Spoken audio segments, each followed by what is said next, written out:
So, it's 2026, people are dating their smartphones, video games have gone completely fucking batshit insane, and the Marvel Cinematic Universe makes about as much sense as a screen door on a submarine, or bottled dehydrated water, or,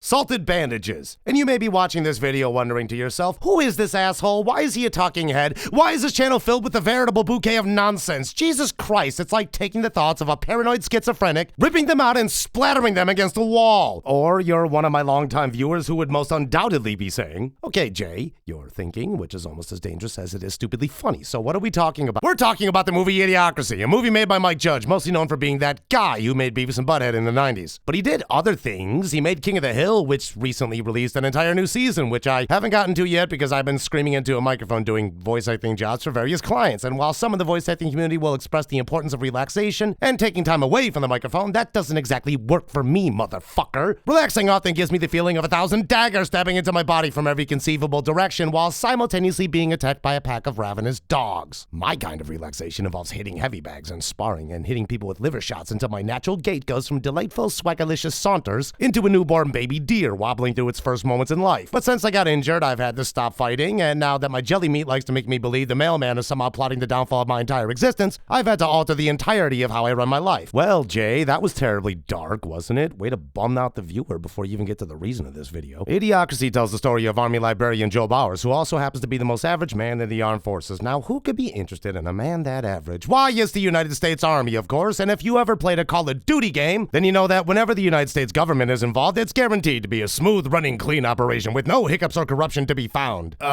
Excuse me, Mr. Military person who may or may not be involved with an underground prostitution ring after falling in love with the pimp lifestyle. What is that weirdly suspicious pod your colleagues are hastily pushing me past? What? That? Oh, that's just a human hibernation pod. It's nothing to worry about. We're only using it to see if we could freeze our best and brightest soldiers so that in the event of a future conflict which requires their unique expertise in population extinction, we can unthaw them, sending the confused and disoriented soldiers for whatever purposes we see fit.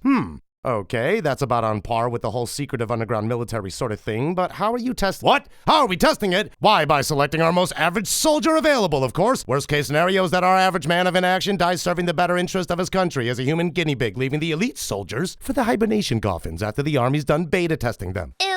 Is that a prostitute? What? No, that's not a prostitute, that's a freelancer. Are you sure? Because she has no other discernible skills, and her boyfriend/manager's name is Upgrade. She sounds a lot like a— No, she's a freelancer, moving on! And moving on I did, like civilization did when the army base in question was shut down and demolished because one of the army officers got arrested for, oh, what a surprise, for attempting to create a prostitution ring. Sir Average Joe and Hooker, whatever her name is, I don't remember, stay in their voluntary induced, for lack of a better term, chemically created hibernation cycle and find themselves in the future. And what a future it is!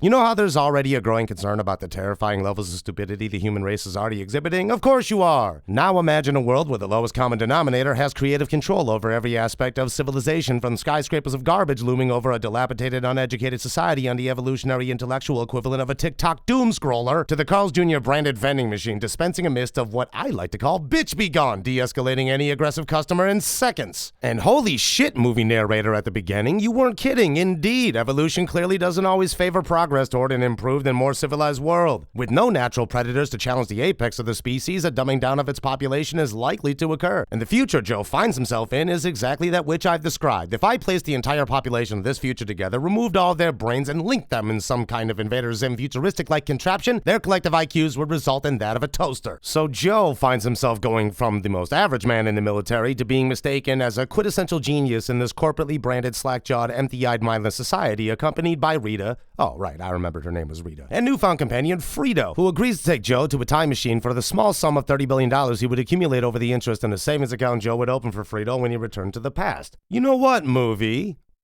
Good job.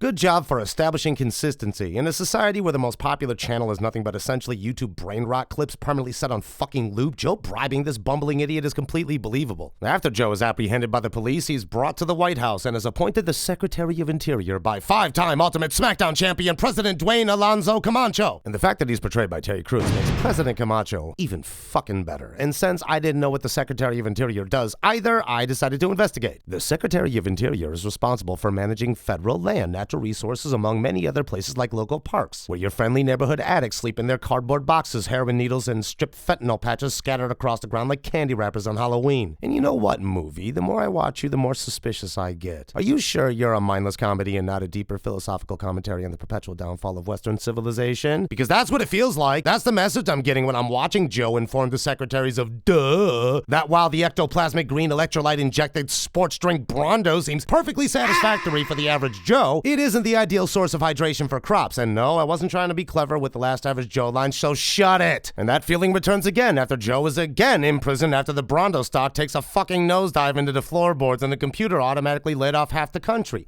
Half the country? Now, I respect a good monopoly, but at a certain point, even Walmart is looking at Brondo and going, you know what? You can just chill, right? And Brondo promptly turns away in order to consume another percentage of the population, leaving them in endless servitude feeding the machine that ails them. However, the movie did surprise me when Joe places blame on this nightmare's future of stupidity ruled by subhumans on himself, telling Rita to forget about him, to go back to the future, and to try her best to get the world to essentially keep using their brains, to read books and be creative, to do something with your life, and to be anything else but Joe. Hold the fuck on, movie. Did you just insert a message of self-improvement right before Joe wins his freedom in a gladiatorial demolition derby? Ah, well, Danny Trejo is announcing the event, so at least I have his angelic rasp shock-waving through my speakers, while Beef Supreme shoots explosives at him. But just before Beef Supreme can deliver the fatal shot, he is pushed away by President Camacho, who proclaims Joe has earned his pardon. And if that wasn't confusing enough, it's during the big celebratory party at the White House where Joe learns that the time machine is nothing more than a ride. And after visiting said time machine ride with Frito and former prostitute Rita, Frito reveals that he knew from the very beginning there was no real time machine and that he only helped Joe for the money. Money he would never get because the time machine itself wasn't real.